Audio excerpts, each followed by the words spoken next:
ಅಂದು ಅನಂತಕುಮಾರ್ ಹೇಳಿಕೆ ಖಂಡಿಸಿದ್ದ ಸಿಟಿ ರವಿ ಇವತ್ತು ಅವ್ರ ಬೆನ್ನಿಗೆ ನಿಂತ್ಕೊಂಡಿದ್ದಾರೆ. ಅನಂತಕುಮಾರ್ ಹೆಗಡೆಗೆ ಹುಚ್ಚಿನ ಪಟ್ಟ ಕಟ್ಟಿದ ಕೈ ಸಚಿವರ ವಿರುದ್ಧ ಕಿಡಿಕಾರಿದ್ದಾರೆ. ಅವತ್ತು ಅನಂತಕುಮಾರ್ ಹೆಗಡೆ ಅವರ ಹೇಳಿಕೆಯನ್ನ ಇದೇ ಸಿಟಿ ರವಿ ಅವರು ಖಂಡಿಸಿದ್ರು. ವೈಯಕ್ತಿಕ ನಿಂದನೆ ಸರಿಯಲ್ಲ ಅಂತ ಹೇಳಿದ್ರು. ಆದ್ರೆ ಇವತ್ತು ಅವ್ರ ಬೆನ್ನಿಗೆ ನಿಂತಿದ್ದಾರೆ. ಅನಂತಕುಮಾರ್ ಹೆಗಡೆಗೆ ಹುಚ್ಚಿನ ಪಟ್ಟ ಕಟ್ಟಿದಂತಹ ಬಿಜೆಪಿ ಕಾಂಗ್ರೆಸ್ ನಾಯಕರ ವಿರುದ್ಧ ಈಗ ಬಿಜೆಪಿಯ ನಾಯಕ ಸಿಟಿ ರವಿ ನಿಂತಿದ್ದಾರೆ.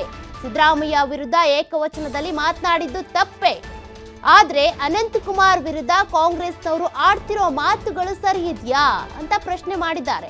ಅಧಿಕಾರದ ಮಧುದಲ್ಲಿ ಹುಚ್ಚ ಅಂತ ಮಾತಾಡ್ತಿರೋದು ಎಷ್ಟು ಸರಿ?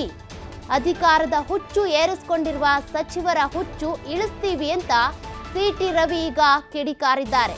ಅವತ್ತು ಇದೇ ಸಿಟಿ ರವಿ ಅವರು ಅನಂತಕುಮಾರ್ ಹೆಗಡೆ ಅವರ ಹೇಳಿಕೆಯ ವಿರುದ್ಧವಾಗಿ ಮಾತನಾಡಿದ್ರು. ಈ ರೀತಿ ವೈಯಕ್ತಿಕವಾಗಿ ಹೇಳಿಕೆ ಕೊಡೋದು ಸರಿಯಲ್ಲ ಅಂತ, ಪಕ್ಷದ ತೀರ್ಮಾನ ಅಲ್ಲ ಇದು, ಪಕ್ಷಕ್ಕೂ ಇವರ ಹೇಳಿಕೆಗೂ ಸಂಬಂಧ ಇಲ್ಲ ಅನ್ನೋ ರೀತಿಯಾಗಿ ಮಾತನಾಡಿದ್ರು, ಅಂತರ ಕಾಯ್ದುಕೊಂಡಿದ್ರು. ಆದ್ರೀಗ ಅದೇ ಸಿಟಿ ರವಿ ಅವರು ಮತ್ತೆ ಅನಂತಕುಮಾರ್ ಹೆಗಡೆ ಅವರ ಬೆನ್ನಿಗೆ ನಿಂತಿದ್ದಾರೆ. ಮುಖ್ಯಮಂತ್ರಿಗಳಿಗೆ ಏನೋ ಅವಾಚ್ಯ ಶಬ್ದಗಳಿಂದ ಮಾತಾಡಿದ್ರು, ನಾನು ಹೇಳಿದೆ. ಆದ್ರೆ ನನಗೆ ಈಗ ಪ್ರೂವ್ ಆಯ್ತು, ಬಿಜೆಪಿ ಅವರು ಅವನ್ನ ಹುಚ್ಚ ಅಂತ ತಿಳ್ಕೊಂಡಿದ್ದಾರೆ. ಅವನೊಬ್ಬ ಹುಚ್ಚ ಅಂತ. ಯಾಕಂದ್ರೆ ರಾಜ್ಯದ ಅಧ್ಯಕ್ಷರು ಹೇಳಿದಾರೆ, ಆತನ ಮಾತು ನಾವು ಕನ್ಸಿಡರ್ ಸಂಬಂಧ ಇಲ್ಲ, ಆತನ ಮಾತಿಗೆ ನಾವು ಬೆಲೆ ಕೊಡೋಂತ ಅವಶ್ಯಕತೆ ಇಲ್ಲ, ಆತ ಮಾತಾಡಿದ್ದಕ್ಕೆ ಪಕ್ಷ ಸಂಬಂಧ ಇಲ್ಲ ಅಂದಮೇಲೆ ನನಗನ್ಸಿದ ಮಟ್ಟಿಗೆ ಆತ ಬಿಜೆಪಿ ಒಳಗಿರುವಂತ ಹುಚ್ಚ. ಅದನ್ನ ದಯಮಾಡಿ ಉತ್ಸಾಹದಲ್ಲಿ ಸೇರಿಸುವಂತ ಕೆಲಸವನ್ನಾದ್ರೂ ಮಾಡ್ಲಿ ಬಿಜೆಪಿ ಅವರು. ಅವ್ರ ಅವಾಚ್ಯ ಪದಗಳನ್ನು ಬೇರೆದಕ್ಕೆ ಈಗಾಗಲೇ ಏನೇನು ಹೇಳ್ಬೇಕಾಗಿತ್ತು ಹೇಳಿದ್ದೀವಿ, ಮೊನ್ನೆ ಹೇಳಿದ್ದೀನಿ ನಾನು. ನೋಡೋಣ ಅದ್ರ ಬಗ್ಗೆ ಮುಖ್ಯಮಂತ್ರಿಗಳು, ಹೋಮ್ ಮಿನಿಸ್ಟರ್ ಅದನ್ನ ನಿರ್ಧಾರ ಮಾಡ್ತಾರೆ. ನನಗೆ ತಿಳಿದಿದ್ದ ಮಟ್ಟಿಗೆ ಈಗ ಏನಾದ್ರು ಒಬ್ರು ಮಾತಾಡ್ತಾರೆ, ಅವ್ರಿಗೆ ಸ್ವಲ್ಪ ತಲೆ ಸರಿ ಇಲ್ಲ ಅಂತ ಮಾತಾಡೋದನ್ನ ಕೈ ಬಿಡ್ತಾರಲ್ಲ, ಏನ್ ಮಾಡ್ತಾರೆ, ಹೋಲಿ ಬಿಡೋ ಹುಚ್ಚ ಅಂತ. ಒಬ್ಬ ಹುಚ್ಚ ಅನಂತಕುಮಾರ್ ಹೆಗಡೆ ಒಬ್ಬ ಹುಚ್ಚ. 4.5 ವರ್ಷ ಅವ್ರಿಗೆ ಓಟ್ ಕೊಟ್ಟಂತ ಮತದಾರರನ್ನ ಮರೆತು ಕೋಮದಲ್ಲಿ ಮಲಗಿದ್ರು. ಕುಂಭಕರ್ಣ 6 ತಿಂಗಳು ಮಲಗಿರ್ತಾನೆ, ಊಟ ಅಂದಿದ ತಕ್ಷಣ ಈಗ ಎಲೆಕ್ಷನ್ ಅನ್ನೋ ಊಟ ಬಂದಿದೆ, ಎಲೆಕ್ಷನಲ್ಲಿ ಟಿಕೆಟ್ ತಂಬುತ್ತೆ ಅಂತೇಳಿ ಹುಚ್ಚುಚ್ಚಿನ ಥರ ಮಾತಾಡ್ತಾ ಇದ್ದಾರೆ. ಜನ ಅವ್ನಿಗೆ ಹಿಡ್ಕೊಂಡು ಹೊಡಿತಾರೆ. ಸಿದ್ದರಾಮಯ್ಯನಂತ ಜನಾನುರಾಗಿ ಜನ ಮೆಚ್ಚಿದ ಮುಖ್ಯಮಂತ್ರಿಗಳ ಬಗ್ಗೆ ಮಾತನಾಡೋದಕ್ಕೆ ಯೋಗ್ಯತೆಯೂ ಇಲ್ಲ. ನಾಲ್ಗೆ ಎಲ್ಲೆಲ್ಗೋ ಹೋಗುತ್ತೆ ಅಂತ ಎಲ್ಲೆಲ್ಲೋ ಮಾತಾಡಿದ್ರೆ ಜನ ಯಾವುದನ್ನು ಸಹಿಸಲ್ಲ. ಮೊದಲು ಮೆಂಟಲ್ ಆಸ್ಪತ್ರೆಗೆ ಹೋಗಿ ತನ್ನ ಮೆಂಟಲಾಗಿರೋದನ್ನ ತೋರಿಸ್ಕೊಳ್ಳಿ, ಆಮೇಲೆ ಸಿದ್ದರಾಮಯ್ಯನವ್ರ ಬಗ್ಗೆ ಮಾತಾಡಲಿ. 4.5 ವರ್ಷ ನೀನು ಏನು ಕಡಿದು ಕಟ್ಟೆ ಹಾಕಿದೆ ಉತ್ತರ ಕರ್ನಾಟಕ ಅಂತ ಒಂದು ಬೋರ್ಡ್ ಹಾಕಿ ಸಿದ್ದರಾಮಯ್ಯನ ಬಗ್ಗೆ ಮಾತಾಡಲಿ. ಅದನ್ನ ಬಿಟ್ಟು ಏನೇನೋ ಹುಚ್ಚು ಹಿಡಿದಿದೆ ಅಂತೇಳಿ 4.5 ವರ್ಷ ಎಲ್ಲಿ ಮಲಗಿದ್ದೆ ಅಂತ ಕೇಳಪ್ಪ.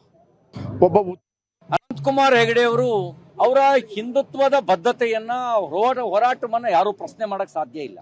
ಒಬ್ಬ ಹೋರಾಟಗಾರನಾಗಿ ಗುರುತಿಸಿಕೊಂಡು ಸತತವಾಗಿ 6 ಬಾರಿ ಸಂಸದರಾಗಿರೋರು ಅವರು ಏಕವಚನದಲ್ಲಿ ಮಾತಾಡಿರೋಕ್ಕೆ ಸಂಬಂಧಪಟ್ಟಂತೆ ನಾವು ಈಗಾಗಲೇ ಹೇಳಿದ್ದೀವಿ. ಹಾಗೆ ಏಕವಚನದಲ್ಲಿ ಮಾತಾಡಿದ್ದು ಸರಿಯಲ್ಲ ಅಂತ ಹೇಳಿ. ಆದರೆ ಅವ್ರನ್ನ ಟೀಕಿಸೋ ಬರದಲ್ಲಿ ಕಾಂಗ್ರೆಸ್ನ ವಿವಿಧ ಸಚಿವರುಗಳು ಮಾತಾಡ್ತಿರೋ ಮಾತಿದೆಯಲ್ಲ, ಇದು ಅಧಿಕಾರದ ಪಿತ್ತ ನೆತ್ತಿಗೇರಿದಾಗ ಆಡುವ ಮಾತುಗಳು. ಅವ್ರನ್ನ ಒಬ್ಬ ಹುಚ್ಚ ಅಂತಾನೆ, ಇನ್ನೊಬ್ಬ ನಾಯಿಗೆ ಹೋಲಿಸ್ತಾನೆ. ಅಂದ್ರೆ ಇವ್ರು ನೀವು ಏನ್ ಬೇಕಾದ್ರೂ ಮಾತಾಡ್ಬೋದಾ? ಅದಕ್ಕೆ ನಿಮಗೆ ಲೈಸೆನ್ಸ್ ಇದೆಯಾ? ಬಾಯಿಗೆ ಬಂದಂಗೆ ಮಾತಾಡಬಹುದು ಅಂತ ಅನ್ಕೊಂಡ್ರೆ ಇದು ಅಧಿಕಾರದ ಪಿತ್ತ, ಅಧಿಕಾರದ ಮದ ತಲೆಗೇರಿದವ್ರು ಮಾತಾಡೋ ರೀತಿ. ನಾನು ಅವರಿಗೆ ಒಂದು ಮಾತನ್ನು ಹೇಳಕ್ ಬಯಸ್ತೇನೆ. ನಾವೀಗಾಗಲೇ ಏಕವಚನದಲ್ಲಿ ಮಾತಾಡಿದ್ದು ಸರಿಯಲ್ಲ ಅಂತ ಹೇಳಿದ ಮೇಲೂ ಕೂಡ ನೀವು ಬಾಯಿಗೆ ಬಂದಂಗೆ ಮಾತಾಡಿದ್ರೆ ನಿಮ್ಗೆ ಹುಚ್ಚಿಳಿಸೋದು ಹೆಂಗೆ ಅಂತ ಗೊತ್ತಿದೆ. ನಮಗೆ ಹಿಡಿದಿರೋದು ರಾಷ್ಟ್ರಭಕ್ತಿ ಹುಚ್ಚು, ಹಿಂದುತ್ವದ ಹುಚ್ಚು. ನಿಮಗೆ ಹಿಡಿದಿರೋದು ನಿಮಗೆ ಅಧಿಕಾರದ ಹುಚ್ಚು, ಅಧಿಕಾರದ ಮತದಿಂದ ಹಿಂಗೆ ಆಡ್ತಾ ಇದ್ದೀರಿ. ನಿಮಗೆ ವೋಟ್ ಬ್ಯಾಂಕಿನ ಹುಚ್ಚು, ಹಿಂದೂ ಸಮಾಜವನ್ನು ಒಡೆಯುವ ಹುಚ್ಚು.